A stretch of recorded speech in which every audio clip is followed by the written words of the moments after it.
చెన్నైలో వరదలు విలయాన్ని సృష్టిస్తున్నాయి. మిగతా ప్రాంతాలు కూడా ఎలాంటి సమస్యలు వస్తే తగిన రీతిలో సమర్థతను సంతరించుకున్నాయా, లేకపోతే ఇలాంటి కష్టాలే అక్కడ ప్రజలు కూడా ఎదుర్కొంటారన్న అంశంపై డిస్కషన్ కొనసాగుతుంది. జోగి రమేష్ గారు సిఆర్ గారు చెప్పండి. ఇప్పుడే మన సుధాకర్ రెడ్డి గారు, మన ఎమ్మెల్సీ గారు హుదూద్ తుఫాన్ గురించి విశాఖపట్నంలో మాట్లాడినప్పుడు మన బీజేపీ పెద్దలు రెడ్డి గారు మాట్లాడారు. అక్కడ ఎంపీ గారు హరిబాబు గారు ఇప్పుడు వైజాగ్ వెళ్ళి చూద్దామని వైజాగ్ వెళ్ళి చూస్తే హుదూద్ తుఫాను ఇది కనిపించదు అని చెప్పేసి నేను ఒకటే చెప్తానండి, హుదూద్ తుఫాను వల్ల నష్టపోయిన రైతులకి ఈనాటి వరకు కూడా నష్టపరిహారం ఇవ్వలేదండి. మనం ఏదో పైన ఏదో మనం బీచ్ రోడ్లోనో లేకపోతే జగదాంబ సెంటర్లోనో నష్టపోయిన వ్యాపారస్తుల ఆ అద్దాలు వేసుకున్నారని చెప్పి అవి చూస్తాం కదండి. లోపలున్న ప్రజల బాధలు ఇంతవరకు కూడా తీరిన పరిస్థితులు కాదు. ఆనాడు ప్రధానమంత్రి గారు హుదూద్ తుఫాన్ గురించి వచ్చిన పరిస్థితుల్లో 1000 కోట్ల రూపాయల నష్టపరిహారం ప్రకటిస్తే ఈనాటికి కూడా రాష్ట్ర ప్రభుత్వం సరైన నివేదిక ఇచ్చి ఆ 1000 కోట్లు తీసుకున్న దాఖలాలు కూడా లేవండి. మీకు శ్రేయర్ గారు ఇంకోటి కూడా చెప్పాలి. ఈనాటికి కూడా పేదవాళ్ళు అంటే పేద ప్రజలు నివసించే ఇళ్ళన్నీ కూడా గుడిసెలన్నీ కూడా అన్నీ కూడా పడిపోతే అన్నీ కూడా కొట్టుకుపోతే ఈనాటికి కూడా ఆ ఇళ్ళ ఇల్లు నిర్మించి ఇచ్చిన దాఖలాలు లేవండి. ఈ రోజున సుమారుగా హుదూద్ తుఫాను సంభవించి సంవత్సరం పైన అయిపోయింది, అంటే సుమారుగా 15 నెలల కాలం అయిపోయింది. ఈ హుదూద్ తుఫాను గురించి సబ్జెక్ట్ వచ్చింది కాబట్టి మనం ఏదో పైన మెరుగులేదో అక్కడ వ్యాపారస్తులకు వాళ్ళకేదో ఏదో కొట్లు పోతే ఇన్సూరెన్స్ వస్తుంది, కానీ రైతుల బాధలు ఎవరు తీరుస్తారండి? పేదల కష్టాలు ఎవరు తీరుస్తారు? ఈయన ఆ రోజున జరిగిన పరిస్థితులు వాస్తవానికి విరుద్ధం అండి. ఆ రోజున చంద్రబాబు నాయుడు గారు ఏదో ఒక వారం రోజుల పాటు అక్కడ ఉన్నాడు, కష్టపడి ఓకే అందరూ అప్సెట్ దాని గురించి. తర్వాత పట్టించుకోవడం మానేస్తే ఎట్లాగండి? ఏంటి అంటే ప్రచారం కోసం మాత్రమే మీరు ఉన్నారా? ఆ తర్వాత అక్కడ ప్రజలు ఏమైపోయినా పర్లేదు.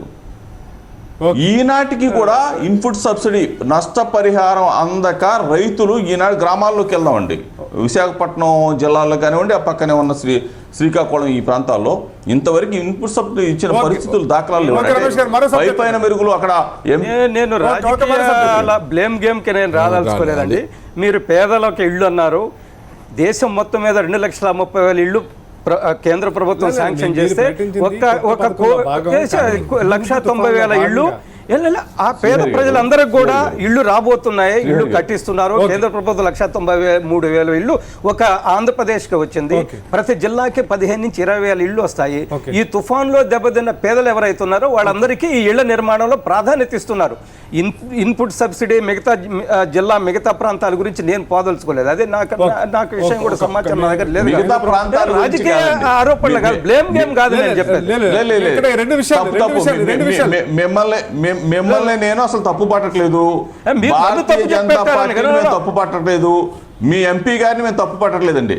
అంటే ప్రధానమంత్రి గారు ప్రకటించిన 1000 కోట్ల రూపాయలని తెచ్చుకోవటంలో కూడా రాష్ట్ర ప్రభుత్వం విఫలమైంది. అక్కడ ఉన్న పరిస్థితులు చెప్తా ఉన్నాం. మీరు హైదరాబాద్ లో ఉండొచ్చు, నేను అనేది ఏంటంటే విశాఖపట్నంలో ఉన్న రమేష్ గారు ఈ విషయంలో మీతో అక్కడ లోతుగా ఉన్న పరిస్థితులు మీరు అధ్వానం చేసుకోలేదు కాబట్టి ఆ పరిస్థితులు మీకు చెప్తా ఉన్నాను. చాలా విషయాల్లో రాష్ట్ర ప్రభుత్వం డీటెయిల్డ్ ప్రాజెక్ట్ రిపోర్ట్ ఇప్పుడు కేంద్ర ప్రభుత్వానికి ఇవ్వలేదు. అందువల్ల కేంద్ర ప్రభుత్వం వాస్తవంగా ఇప్పుడు ఎవరైతే ఆ విపరీతమైన దాదాపు 250 కిలోమీటర్ల వేగంతో వచ్చిన గాలులకి చాలా మంది ఇంటి పైకప్పులు కూడా ఎగిరిపోయాయి. ఆ పైకప్పులు కూడా మంజూరు చేయక చాలా మంది సొంత డబ్బులు ఖర్చు పెట్టుకోలేక ఇప్పటికీ గుడిసెల్లో ఉంటున్న ఘటనలు ఉన్నాయి. ఈ విషయంలో ప్రభుత్వాలు సరిగ్గా రెస్పాండ్ కొండవాళ్ళ ప్రాంతంలో ఏ ప్రభుత్వం కూడా నష్టపోయిన మొత్తం వేలాది కోట్ల రూపాయలు తీసుకొచ్చి మళ్ళా సహాయం చేయడం చాలా అసాధ్యమైన విషయం, చాలా అసాధ్యమైంది. ఇప్పుడు 15,000 కోట్లు తమిళనాడులో నష్టం జరిగిందని చెప్తున్నారు. చెన్నైలో 15,000 కోట్లు కేంద్ర ప్రభుత్వం ఇవ్వగలదండి? వాళ్ళ మీద వాళ్ళు కాళ్ళు నిర్మించుకోవడం కోసం మళ్ళా లేచి నిలబడడం కోసం మాత్రమే కేంద్ర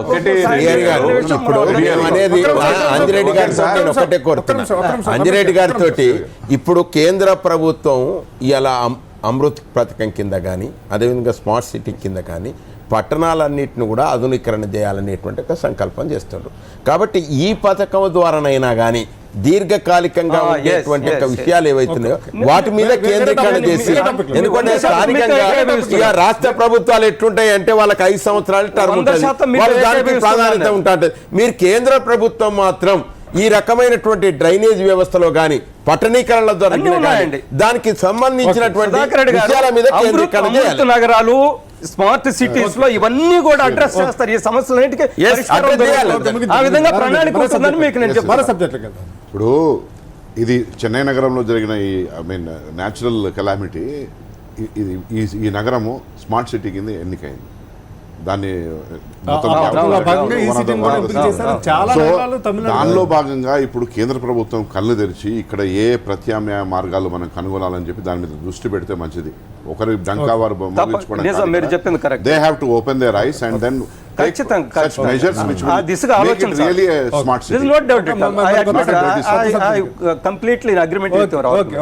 ఈ గ్రేటర్ లో ఓరుగల్లు వ్యూహాన్ని అమలు చేస్తున్నారా? 100 డివిజన్లో గెలిపే లక్ష్యంగా ముందుకు పోతున్నారా? జిహెచ్ఎంసీ ఎన్నికలపై మంత్రులకు సీఎం దిశానిర్దేశం చేశారు. వరంగల్ ఎన్నికల్లో మాదిరిగా కష్టపడాలని సూచించారు. ఎంఐఎంకి 50 డివిజన్లు కేటాయించేలాగా ఒక ప్రణాళిక కూడా జరుగుతున్న నేపథ్యంలో మరోవైపు కాంగ్రెస్లో కూడా ఒక తరహా కొత్త రాజకీయం మొదలైంది. దానం నాగేందర్కు టీపీసీసీ అల్టిమేటం జారీ చేసింది. అనుయాయులతో ఇవాళ నాగేందర్ సమావేశం అవుతున్నారు. నువ్వు పార్టీలో ఉంటావా లేక పని చేస్తావా లేదా ఏదో ఒకటి తేల్చుకో అంటూ చెప్తూ గట్టిగా అల్టిమేటం జారీ చేసినట్టు తెలుస్తుంది. దీనిపై డిస్కషన్ చేద్దాం. ముందుగా సుధాకర్ రెడ్డి గారు, గ్రేటర్లో మీరు ఓరుగల్లు వ్యూహాన్ని అమలు చేయబోతున్నారు. పెద్ద ఎత్తున 100 డివిజన్లు గెలవాలని ఒక లక్ష్యంగా పెట్టుకున్నారు. మీ ప్లాన్ ఏంటి? ఈ ప్లాన్లో భాగంగా ఆకర్షణ ప్లాన్ ఉందా లేదా? ఇప్పుడు మేము ప్రభుత్వంలోకి వచ్చిన తర్వాత ప్రజలకు సంబంధించినటువంటి సంక్షేమ పథకాలలో దేశంలో ఎక్కడ లేనటువంటి రీతిగా రాష్ట్రంలో అమలుపరుస్తున్నాం. హైదరాబాదులో నివాసం ఉంటున్నటువంటి ప్రజలకు వారికి కావలసినటువంటి బియ్యం ఏదైతున్నదో సన్న బియ్యాన్ని, అదేవిధంగా ఒక్కొక్క మనిషికి 6 కిలోల చొప్పున ఎంతమంది కుటుంబంలో ఎంతమంది ఉంటే అంతమందికి సరఫరా చేసేటువంటి ప్రయత్నం చేస్తున్నాం. రూపాయికి కిలో బియ్యం చొప్పున మంజూరు చేసేటువంటి ప్రయత్నం చేస్తున్నాం. ఇంటింటికి నల్లా ద్వారా నీళ్ళు ఇస్తామనేటువంటి ప్రయత్నం మేము కొనసాగుతుంది. ఇప్పుడే పథకాన్ని ప్రారంభిస్తున్నాం. దాన్ని హైదరాబాద్ నగరంలో చుట్టుపక్కల ఉండేటువంటి వాళ్ళకు కూడా అందుబాటులో తీసుకొచ్చడానికి ప్రయత్నం చేస్తున్నాం. ఇవాళ విద్యాలయాల గురించి కూడా బాగా సమర్థవంతంగా నిర్వహణ జరుగుతుంది. మైనారిటీల సంక్షేమం కొరకు ఎన్నో బృహత్తర ఇవాళ షాదీ ముబారక్ కార్యక్రమం తీసుకున్నాం, కళ్యాణ లక్ష్మి కార్యక్రమం తీసుకున్నాం. ప్రజలకు ఏదైతే అవసరం ఉన్నదో ఆ అవసరానికి అనుగుణ్యంగా పథకాలు నిధులు మంజూరు చేస్తున్నారు. కేవలం పథకాల ఆధారంగా కాకుండా పక్క పార్టీల వ్యక్తులను తీసుకోవడం ద్వారా కూడా ఎన్నికల్లో గెలవడానికి ఒక ప్రయత్నాలు చేస్తున్నారనేది శ్రీహరి గారు వాళ్ళ ఆరోపణ ఉండొచ్చు. మనం ఇట్లా చేస్తూ పోతుంటే ఇతర పార్టీలందరూ ఆకర్షితులవుతారు. మేము మొదలే చెప్పినాం, మాకు ఈ ప్రాంతంలో మా పార్టీ అంత పటిష్టంగా లేదు. ఇదివరకు మేము ఉద్యమ పార్టీగా ఉన్నాము, ఇప్పుడు రాజకీయ పార్టీగా ఎదుగుతున్నటువంటి సందర్భంలో ఇతర పార్టీల వాళ్ళందరూ కూడా వచ్చి చేరేటువంటి అవకాశం ఉంటుంది. అన్నంత మాత్రాన మేము అంత ఆకర్షితులై వస్తా అంటే మేము కాదని ఎట్లాంటిది చెప్పండి. కాబట్టి ఇలా దానం నాగేందర్ గురించి అంటాను, వాళ్ళ పార్టీలో వాళ్ళు ఉండేటువంటి రీతిగా ఎటువంటి చైతన్యం లేదు, నాయకత్వాలు ఏమి కనబడుతుంది.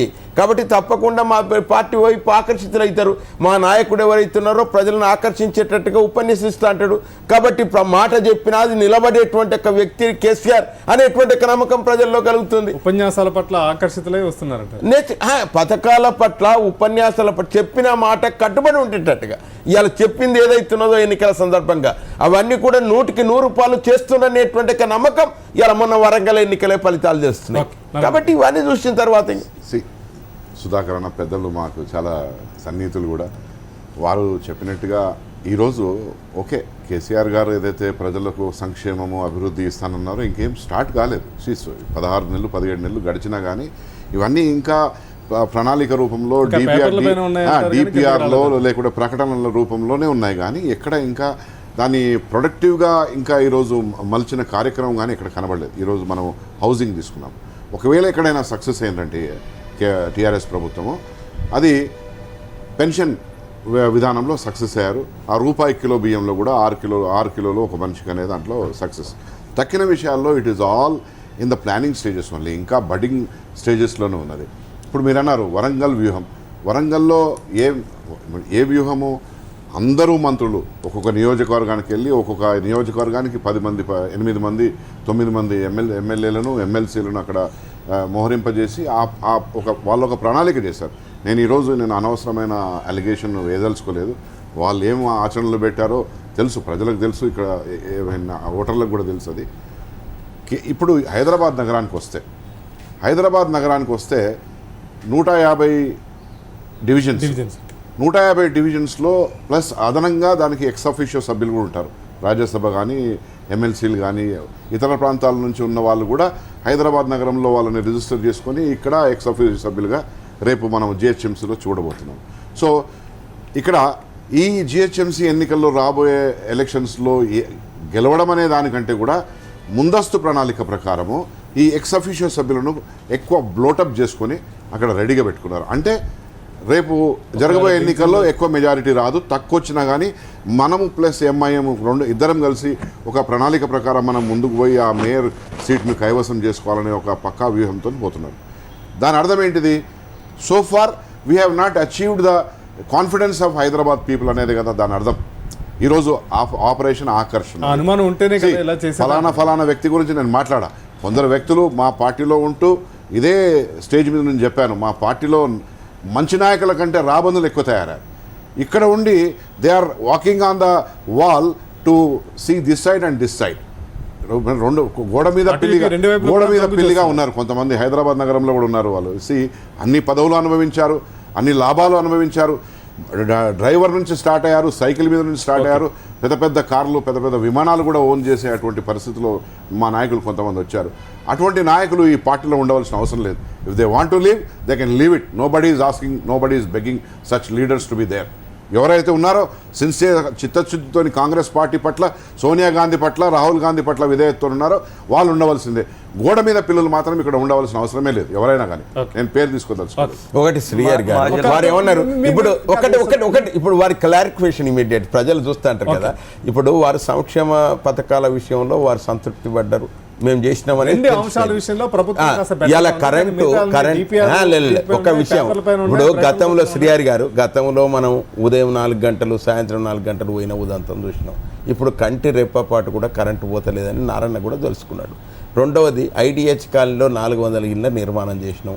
బీదరికంలో మగ్గుతున్నటువంటి ఒక ప్రజానికానికి ఇటువంటి ఇండ్లు కూడా ఉంటాయి అనేటువంటి ఒక ఆదర్శవంతంగా కట్టి చూపించి వాళ్ళకి అలాట్ చేయించినాం. కాబట్టి అటువంటి ఇండ్ల నిర్మాణం కూడా చేస్తున్నాం అనేటువంటి స్పష్టంగా సంకేతం ఇచ్చాం. ఇక మూడో విషయం వారి అంతర్గత విషయం. కాబట్టి ఆకర్షితులై ఇతర పార్టీల వాళ్ళు బీజేపీ కావచ్చు, కాంగ్రెస్ కావచ్చు, తెలుగుదేశం కావచ్చు, వారందరూ కూడా ప్రభుత్వ పథకాలు ప్రజలకు అనుగుణ్యంగా ఉండేటువంటిదిగా చేరువైతున్నాయి, కనబడుతున్నాయి. కాబట్టి తప్పకుండా వాళ్ళు ఆకర్షితులవుతారు. వారు చెప్తున్నారు గోడ మీద పిల్లలు మాకు అక్కర్లేదని. మొన్నటిదాకా గోడ మెలిపిది కాకుండా రాహుల్ గాంధీ, సోనియా గాంధీ విధేయులు అని చెప్పుకుంటున్న మా నెల్లూరు జిల్లాలో రామనారాయణ రెడ్డి గారు, వివేకానంద రెడ్డి గారు నిన్నటి రోజున తెలుగుదేశంలో చేరిపోయారు. గోడ మీద పిల్లలే కాదు, ఎక్కడ అధికారం ఉంటే అది వాళ్ళకి అలవాటు చేరుతున్నారు. సుధాకర్ రెడ్డి గారికి ఒక సలహా ఇస్తున్నాను. మీరు ఎంఐఎంతో పొత్తు పెట్టుకుంటున్నారు, కొరువుతో తలగొక్కుంటున్నారండి. ఆ ఆలోచన మాత్రం వారు జరగబోయే అనేక వినాశకర కార్యక్రమాలకు మీరే సమాధానం చెప్పుకోవాల్సి ఉంటుంది. టీఆర్ఎస్ పార్టీ వాళ్ళు దయచేసి మీరు పునరాలోచన చేయండి. అటువంటి మతతత్వ శక్తులను మీరు పొత్తు పెట్టుకోవద్దు, అభివృద్ధి చేయొద్దని నేను చెప్తున్నాను. శ్రీహరి గారు మేము మైనారిటీల సంక్షేమం కొరకు అగ్రగామిగా ఉంటున్నాం. 100% అందులో ఏం అనుమానం లేదు. మీరు మద్దతు అడిగిస్తారా? అంజరెడ్డి గారితో ఏమి జరిగిందో మీకు తెలుసు. ఈ రోజు అదే జరగబోతుంది. మా ముఖ్యమంత్రి గారే స్పష్టంగా చెప్పిండ్రు, అయ్యా మన తెలంగాణను బంగారు తెలంగాణ చేస్తాం, అన్ని రంగాలలో అభివృద్ధి పరుస్తాం, మీరు అందరు కలిసి రండి అనేటువంటి ఒక మాట చెప్పినాం. కాబట్టి మీరు కూడా రండి, మీతో కలిసి పని చేద్దాం.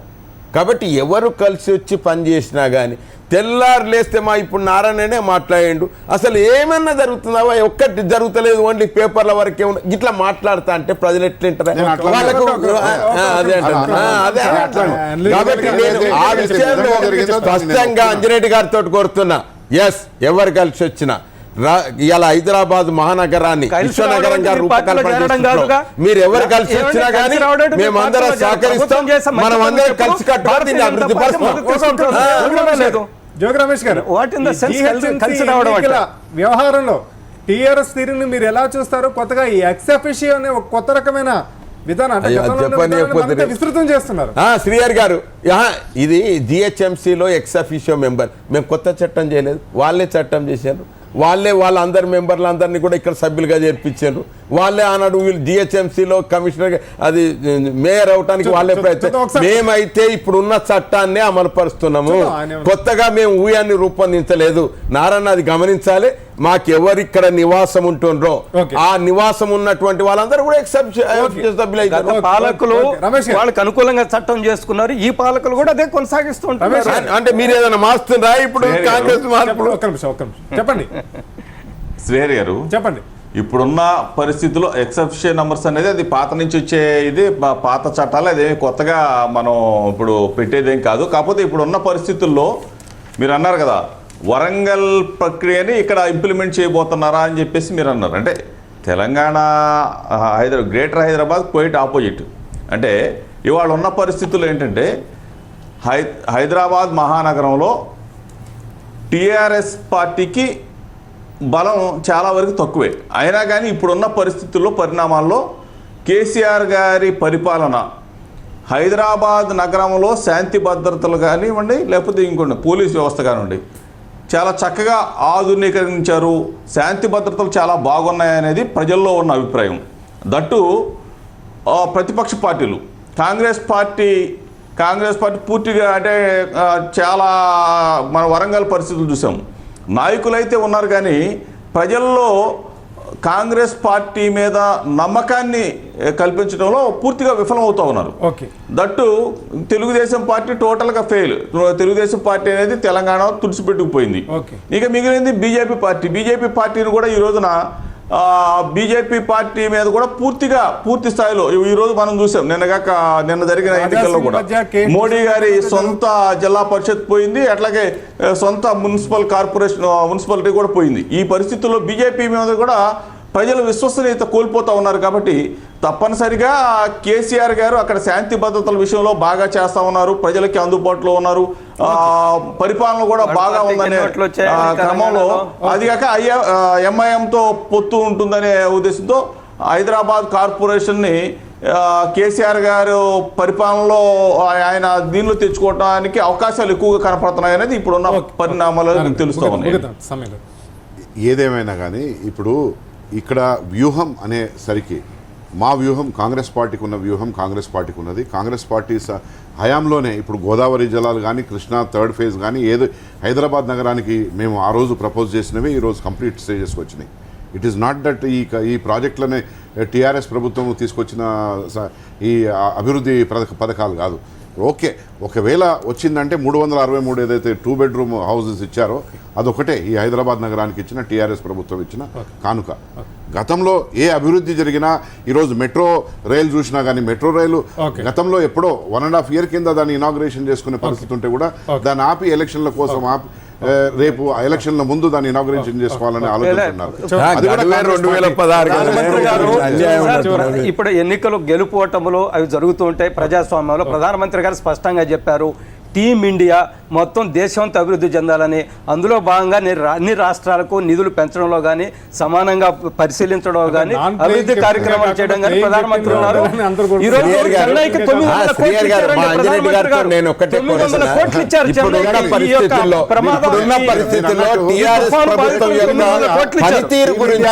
నాన్ ప్లేయింగ్ కెప్టెన్ అయినా టీమ్ ఇండియాకు నాన్ ప్లేయింగ్ కెప్టెన్. గతంలో ఎంతైతే ప్లేయింగ్ ఉండనో ఈ దేశంలో ఆ ప్లేయింగ్ లేదు.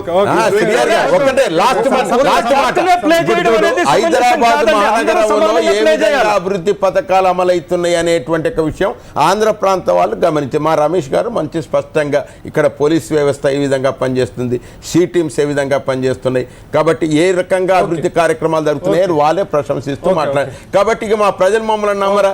కాబట్టి తప్పనిసరిగా బీజేపీలో లుక్కలుక్కలు చూసినాం, కాంగ్రెస్ లో నాయకత్వం ఏమి చూసినాం. కాబట్టి ప్రజలు ఎవరు కూడా నమ్మేటట్టు లేరు. కాబట్టి తప్పకుండా టీఆర్ఎస్ పార్టీకే రమేష్ గారికి, గూడూరు నారాయణ రెడ్డి గారికి, సుధాకర్ రెడ్డి గారికి ధన్యవాదాలు. రేపు హెడ్లైన్స్ లో మళ్ళీ కలుసుకుందాం. Signing off Srihari. తదుపరి తాజా వార్తలతో బులెటిన్ ప్రసారం అవుతుంది.